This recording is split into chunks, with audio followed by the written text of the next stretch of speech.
বাবা নিজের ছেলের সাথে দেখা করতে শহরে এলো, গিয়ে দেখলো তার ছেলের সাথে একটা সুন্দরী মেয়েও থাকে। রাতে তিনজন যখন একসাথে ডিনার টেবিলে বসলো, বাবা জিজ্ঞেস করলো, তোর সাথে এই মেয়েটা কে রে? ছেলে বলল, বাবা ও আমার রুম পার্টনার, আমার সাথে থাকে। তুমি এটা নিয়ে কি ভাবতেছো এটা আমি জানি, কিন্তু আমাদের দুজনের মধ্যে সেরকম কোনো সম্পর্ক নেই। আমাদের দুজনের আলাদা আলাদা বেড, আমরা দুইজন শুধু ভালো বন্ধু। বাপ বলল, আচ্ছা ঠিক আছে। পরের দিন বাপ নিজে গ্রামে চলে গেল। এক সপ্তাহ পর মেয়েটি ছেলেটিকে বলল, শোনো, গত রবিবার তোমার বাবা যে প্লেটে ডিনার করেছিলেন ওই প্লেটটা খুঁজে পাচ্ছি না। আমার সন্দেহ তোমার বাবাই ওইটা নিয়ে গেছেন। ছেলেটি রেগে গিয়ে বলল, সেটা এসব কি কথা? তুমি আমার বাবাকে চোর বলছো?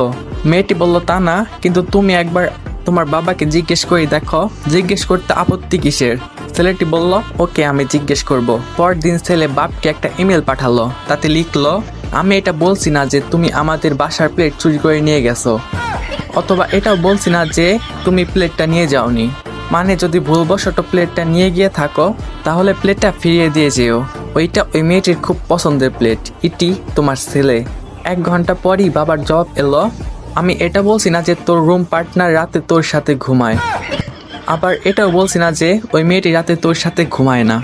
তবে ওই মেয়েটি যদি পুরো সপ্তাহের মধ্যে একবারও তার নিজের রুমে নিজের বেডে শুতে যেত, তাহলে ওর বালিশের নিচেই সে তার প্লেটটি পেয়ে যেত, কারণ প্লেটটা আমি ওইখানেই লুকিয়ে এসেছি।